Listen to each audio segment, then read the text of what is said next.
So in this video I wanted to show you guys how to set up Nodemon with Node.js for JavaScript development and quickly get started with developing in JavaScript. So well, first thing you want to make sure is that you have Node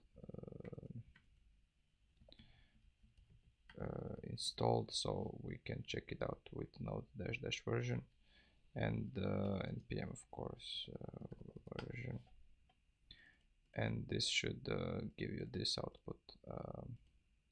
So next thing we're going to do is initialize package.json, npm init, and we're going to give it a -y flag because we want just default package.json that looks like this, and here it is. Okay, and okay, now we can install Nodemon,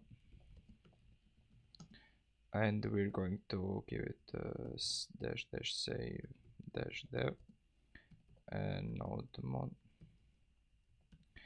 and we're going to give it this because we want it to save it as a dev dependency, and not we don't want it in production basically.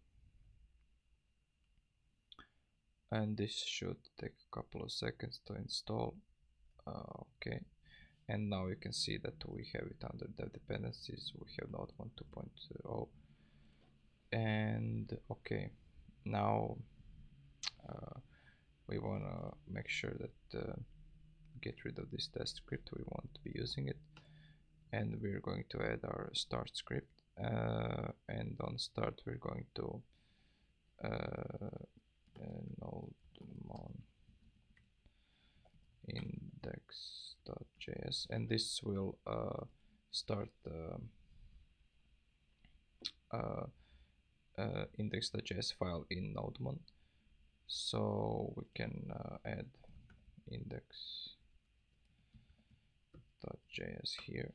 Okay, and we want to save this, and now when we write any type npm start, we're going to get this nice log from Nodemon, and now anytime when we do some changes in index.js or any other file that depends on it, we are going to the Nodemon will restart the server, and we're going to see the changes. So we can go basic, for example,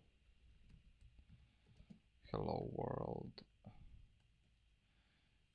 and save it, and we can see that Nodemon restarted the index.js script, and we can make another change and we get the same change here. And so that's basically it for this video, and thank you for watching.